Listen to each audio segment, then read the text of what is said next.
luar biasa lah ya apa yang kalian kerjakan di tempat ini. Menurut saya Tuhan bekerja dengan sangat ajaib dan dahsyat ya.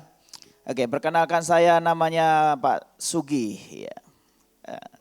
Mau dipanggil apa? Bapak, kakak, koko, silakan lah ya. Saya nggak bisa melarang. Oke, kalau tadi Pak Roy cerita dia menggebu-gebu mendaftar di perguruan tinggi negeri ya kan. Sebaliknya kalau saya malah nggak mau begitu. Saya nggak mau nggak mau daftar di negeri. Saya bercita-cita kuliahnya di luar negeri begitu. Dan akhirnya Tuhan jawab doa saya, ya kan? Saya sekolah atau kuliah di universitas swasta maksudnya ya. Luar negeri kan? Benar nggak? Loh, nyambung nggak? Kalian ini ngantuk atau gimana sih? Kalau sekolahnya swasta itu kan artinya di luar negeri. Benar ya? Benar ya kan? Tuhan jawab doa saya kuliah di luar negeri.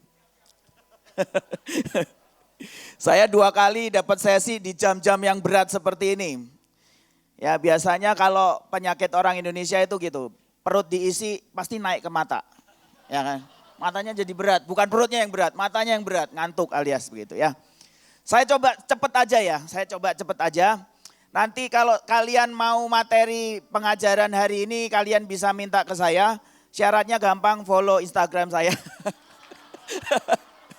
Nanti di situ ada nomor WA saya, boleh di chat, nanti saya kirimin begitu ya kan. Karena dalam 15 menit ini saya bingung mau ngomong apa ya. Sekilas. Ada 4 tipe keputusan, 4 jenis keputusan. PowerPoint mana ya? Oke. Langsung slide yang keempat coba. Saya sekilas saja. Nah, struktural ya bisa dibacakan ya. Nah, jadi ada jenis-jenis keputusan nanti seperti itu. Ada 4 macam. Yang pertama adalah struktural, itu mudah untuk dilakukan. Jadi kurang lebih seperti ini. Kalau struktural itu ada ketua, ada bawahannya dan segala macam ya. Untuk memutuskan itu lebih gampang. Benar ya? Yang namanya anak buah harus tunduk sama pemimpin. Benar?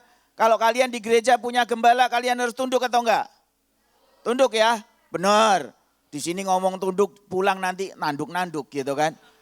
Kalau kalian punya ketua pemuda remaja istilahnya, kalian harus tunduk atau enggak? Nah, harus tunduk begitu ya kan. Yang ketua-ketua juga sama, kalian harus memutuskan berdasarkan struktural seperti itu. Nanti mau Natalan gimana, mau bikin seragam gimana, itu struktural kurang lebihnya seperti itu. Lah kok hilang lagi? Saya akan cepat, munculkan terus ya. Nah itu ada contoh-contohnya di situ ya. Contohnya nih kurang lebihnya. Next slide. Ya. Kata Yesus kepadanya, mau apakah engkau daripadaku ibu saatku belum tiba. Ini peristiwa tentang perkawinan di Kana ya. Ibu Yesus ngomong, ini anggurnya habis gitu kan. Tapi karena Yesus itu tahu strukturalnya gitu kan. Dia tahu, jadi kalau struktural itu ada aturan-aturan di dalamnya. Yang kita harus taati, ya kan? Makanya Tuhan Yesus gak bisa melanggar. Selanjutnya, apa yang harus diperbuat atas Ratu Wasti menurut undang-undang karena tidak dilakukannya titah Raja Ahasiweros yang disampaikan oleh Sida-Sida. Kalian tahu peristiwa di Esther seperti ini akhirnya apa? Ratu Wasti itu dibuang. Kenapa? Karena dikatakan di situ kan atas Ratu Wasti menurut undang-undang. Jadi ada aturannya memang. Ya, keputusan-keputusan yang dibuat berdasarkan struktural itu seperti itu kurang lebihnya. Selanjutnya. Oke. Kita langsung lompat ke yang kedua ya, market. Ya. Nah, ada keputusan yang jenisnya kedua yaitu tentang market atau pasar begitu ya. Biasanya ada untung rugi, ada yang dijual, ada yang dibeli ya kan. Ada yang punya kebutuhan, ada yang punya penyediaan begitu ya. Seringkali tanpa kalian sadari nih, nanti kalau kalian baca, iya ya, aku seringkali kalau ngambil keputusan tuh kayak gitu loh. Ya kan. Ada orang-orang nih ya, kalau struktural nih ya, tahu dari jauh itu lampu merah itu hijau, dia sudah hati-hati. Ya kan? Begitu dekat kalau sampai merah dia berhenti. Tapi ada orang yang enggak seperti itu. Ya, masih hijau tuh. Kuning pun masih hijau gitu kan, belum merah. Ya. Merah pun ya baru sekian detik kok merahnya gitu kan dilanggar. Ya. Tapi ada orang-orang yang dia memang suka membuat keputusan berdasarkan struktural. Nah, kalau yang market itu berdasarkan apa yang jadi kebutuhan, apa yang jadi untung ruginya begitu. Seringkali kalian kan gini, misalnya ada orang yang gini, dimintain tolong sama teman gitu. Untungnya apa ya buat aku ya? Ada duitnya enggak nih gitu kan. Ya seringkali seperti itu. Nah itu adalah jenis keputusan atau hubungan yang kalian buat itu seperti pasar. Ya. Ada baiknya enggak? Ya enggak baik juga. Tapi ada baiknya enggak? Ada juga gitu. Kenapa? Kalian bisa menghitung semuanya dengan benar. Ya. Nanti pada waktu kalian mungkin balik lagi ke tempat kalian masing-masing, kalian menjalankan pelayanan, kalian akan menghadapi yang seperti ini. Ya, kalian akan menghadapi yang seperti ini. Selanjutnya, contohnya apa? Nah ini, contohnya adalah di Lukas 8 ayat 28 sampai 33, yaitu peristiwa Tuhan Yesus mengusir ya roh-roh jahat masuk ke dalam babi. Ya, semua pasti tahu ya. Semua sekolah minggu? Sekolah minggu? Nah, saya enggak ya. Saya enggak pernah sekolah minggu. Sekolahnya Senin sampai Jumat. Oke, lalu keluarlah setan-setan itu dari orang itu dan memasuki babi-babi itu. Kawanan babi itu terjun dari tepi jurang ke dalam danau lalu mati lemas. Ya kan? Kenapa saya kasih contoh ini sebagai ini contoh keputusan market. Keputusan yang ada cara dia Tuhan Yesus menghitung. Ya kan? Buat Tuhan Yesus dia lihat ada 2000 babi. Lebih baik ini roh jahat yang ada di dalam orang ini masuk ke situ dan babinya mati. Ya kan? Kenapa dia korbankan babi-babi yang semestinya itu harganya mahal banget begitu. Ternyata ada ayat yang mengatakan seperti ini. Di Lukas 15 ayat 10 dikatakan demikian. Aku berkata kepadamu demikianlah juga akan ada sukacita pada malaikat-malaikat Allah. Karena ada satu orang berdosa yang apa? Bertobat. Jadi Tuhan Yesus tahu hitungannya. Kalau ada satu orang nih ya diselamatkan. Ya, lebih penting daripada apa? Sekian ribu babi. Benar ya? Jadi ngerti itu. Nah, nanti kalian walaupun kalian nanti Pak saya ini masih muda, ya latihanlah. Nanti kalau kalian menghadapi semuanya, kalian harus membuat keputusan demi keputusan dalam hidupmu. Oke, selanjutnya tinggal 10 menit. Oke, action. Nah, ya. Action itu penjelasannya seperti ini. Saat yang tepat, waktu yang tepat, tindakan yang tepat. Biasanya dia punya intuisi atau insting. Jadi kayak ada rasa sesuatu terus putuskan sesuatu, begitu loh. Ya. Biasanya orang-orang yang suka memutuskan seperti ini kerjanya cepat gitu. Kalau saya seringkali ya, saya jarang sih memutuskan sesuatu dengan yang seperti ini. Saya seringkali lebih banyak menimbang. Saya mikir dulu untung ruginya apa, misalnya gitu ya.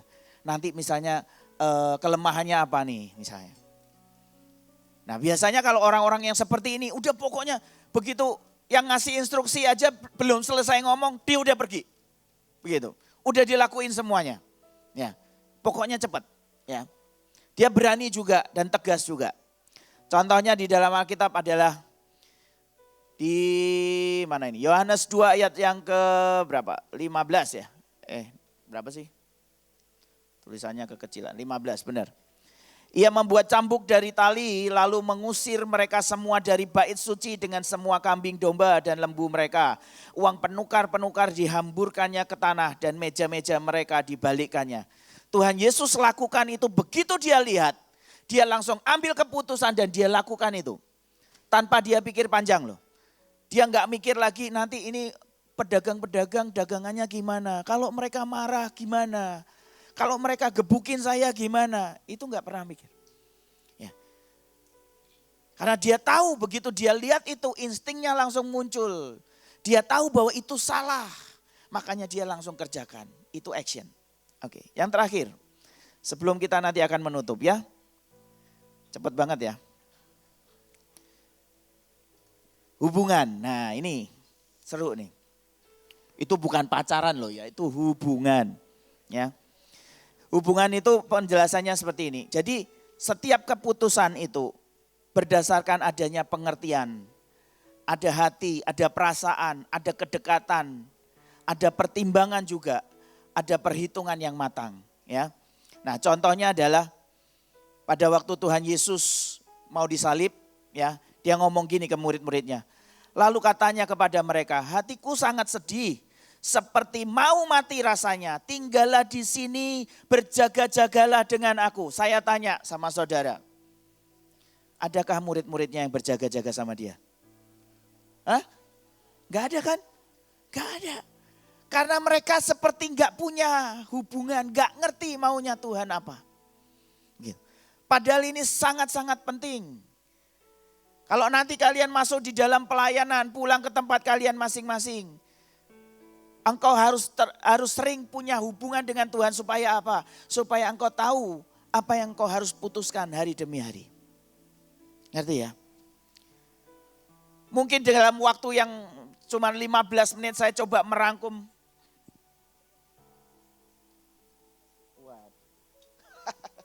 Oke. Saya jadi bingung lagi kalau sekarang 2.30. Saya udah kebut soalnya. Ya. Contoh selanjutnya nih ya, contoh selanjutnya. Matius 20 ayat 34. Nah, ini seringkali muncul di dalam Alkitab. Maka tergeraklah hati Yesus oleh belas kasihan. Lalu ia menjamah mata mereka dan seketika itu juga mereka melihat lalu mengikuti dia. Kata-kata ini loh, tergeraklah hati Yesus oleh belas kasihan. Ya. Dia tahu, dia punya hubungan dengan orang-orang itu. Sehingga setiap keputusan apapun yang dia kerjakan, itu berdasarkan dia tahu. Ini orang sakit, ini orang yang sakit pendarahan, wanita ini sakit pendarahan. Ini orang buta istilahnya. Ini orang yang punya utang misalnya. Orang sakit kusta. Ya. Dan itu dikatakan tergeraklah hati Yesus oleh belas kasihan. Keputusan-keputusan yang seperti itu dasarnya satu. Ya, itu karena ada hubungan. Dia tahu hati bapaknya adalah buat jiwa-jiwa. Ya. Dia tahu bapaknya tidak pernah menciptakan sakit penyakit. Itu makanya apa? Setiap kali dia melihat itu, hatinya digerakkan oleh belas kasihan. Oke, coba multimedianya balik ke slide nomor 2. Ya. Ini kalian dari Sabang, Merauke, Miangas sampai Rote ada semua loh ya. Benar ya? Benar? Ada yang dari Filipina? Oh, gak ada. Dari mana? Amerika? Gak ada kan? Indonesia semua, oke. Ya. Saya minta kalian tenang dalam 1 menit. Tenang dalam 1 menit ya. Semua tahu gambar apa di depan ya. Di situ ada wortel, ada telur, ada kopi. Oke? Saya jelasin dulu. Semuanya tenang sebelum kita selesai. Sebelum kita selesai. Ada 3 barang di depan itu. Nah, coba ambil waktu 1 menit. Kalian pikirkan, kalian mau jadi apa dari 3 barang ini? Tentukan dulu, tentukan. Gak usah ngomong, saya gak nyuruh ngomong loh. Simpan dalam hatimu, 1 menit. Pikirkan baik-baik ya, pikirkan baik-baik. Nanti kalau kalian sudah milih, gak boleh pindah ke pilihan yang lain. Loh, ini kan hari ini saya ajarin tentang mengambil keputusan, benar ya? Ya. Nah, putuskan sore hari ini jam 2 kurang 4 menit. Ya. Kalau ada 3 barang ini, kira-kira apa yang kalian mau pilih buat hidupmu? Sudah? Sudah ya? Sudah ya? Gak boleh berubah loh ya, gak boleh berubah ya. Kalau berubah Tuhan yang tahu loh ya. Oke. Siapa yang ini harus benar-benar angkat tangan ya. Saya mau survei soalnya. Saya punya kemampuan menghitung dengan sangat cepat, begitu. Ya. Siapa yang memilih wortel?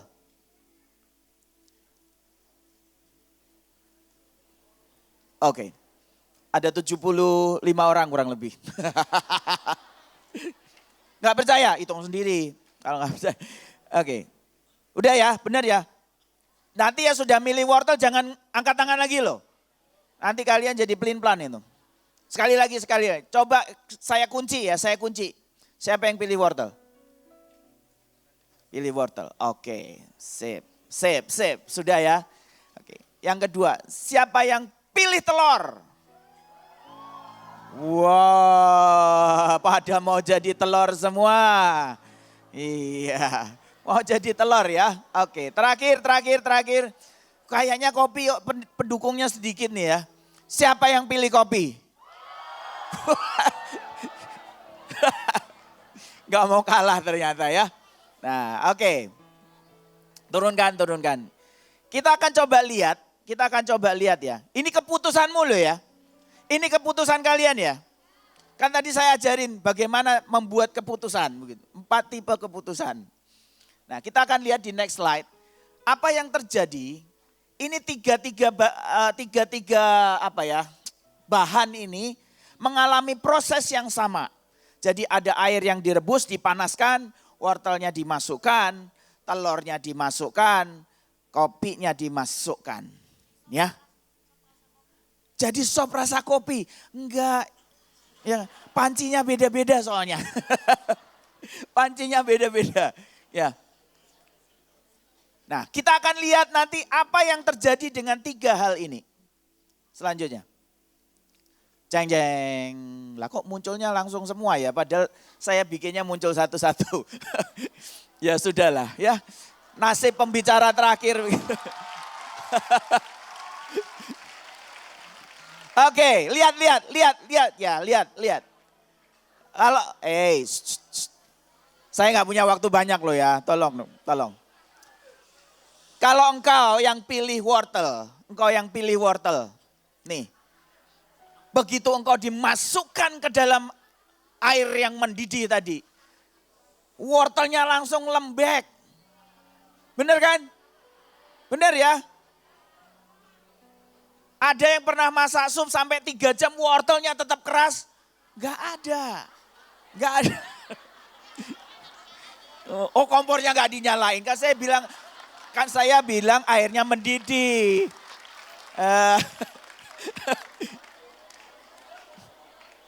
Kamu pakai kompornya LPG sih, saya kompornya listrik kok.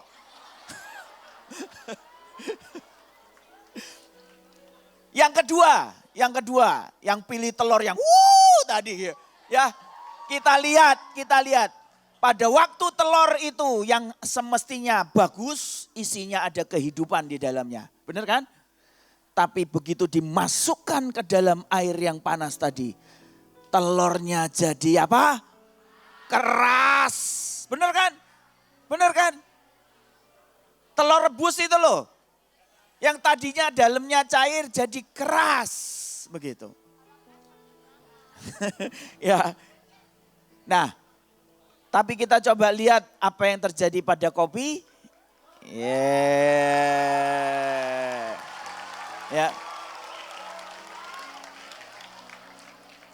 Begitu kopi itu dimasukkan ke dalam air panas. Yang terjadi adalah apa? Ada bau harum mengisi seluruh ruangan, ya. Apalagi semakin kopi itu ditumbuk, dia baunya akan semakin kuat lagi. Nah, jangan belajar sesuatu seperti ini. Saya mau kasih tahu. Air panas di dalam panci itu adalah proses kehidupan yang semua orang akan lewati, ya. Yang namanya proses itu tidak bisa memilih. Oh, aku ini muncul cuman buat wanita, aku muncul buat laki-laki, gak bisa. Aku muncul cuman buat anak muda, cuman buat orang tua, gak bisa. Semua orang akan melewati yang namanya proses tadi. Ngerti ya? Tapi kalau engkau memilih jadi wortel, pada saat tantangan hidupmu muncul, pada saat engkau diproses sama Tuhan, kekuatanmu mulai habis. Tambah lama tambah loyo, tambah lama tambah lembek, tambah lama tambah enggak berdaya apa-apa. Ya. Tapi sebaliknya, apa yang terjadi dengan telur? Mungkin engkau, aku bersuka cita, gitu kan. Tapi begitu tantangan dalam hidupmu mulai diperhadapkan satu persatu, engkau mulai marah, engkau mulai kecewa, engkau mulai jauh sama Tuhan. Hatimu mengeras, cara berpikirmu gak bisa diubahkan oleh Roh Kudus lagi. Ngerti? Ngerti? Ya. Tapi kalau engkau jadi kopi, ya, diproses seperti apapun. Siapa di sini pecinta kopi? Saya tanya. Ya, pantas milih kopi. Ya, saya tanya. Kamu kalau masak kopi, airnya nggak panas, enak nggak? Nggak enak kan? Jadi kembung nggak? Kembung gitu loh. Ya itu tapi dimasak dulu Mbak Yu. Anaknya siapa sih? Luar biasa, saya salut sama dia ya. Dia akan jadi penginjil yang luar biasa. Amin. Ya.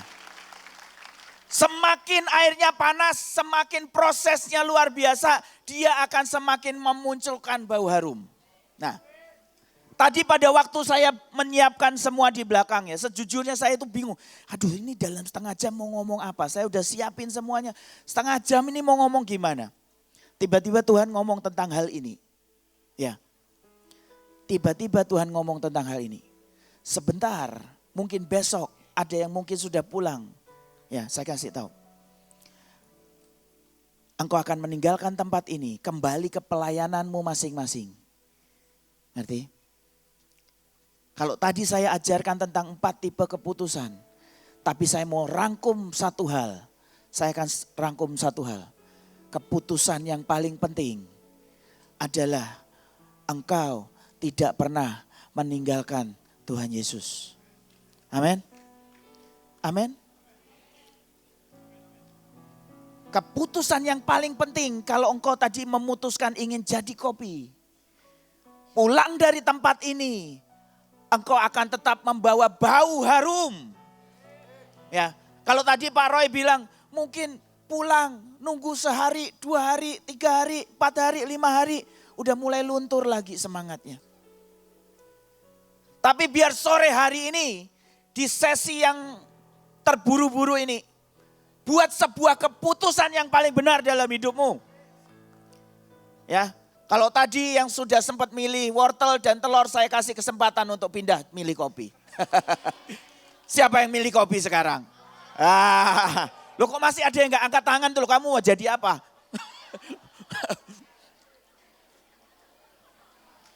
Ya. Buat keputusan yang benar. Dengar baik-baik anak muda. Dengar baik-baik. Engkau ada di tempat ini.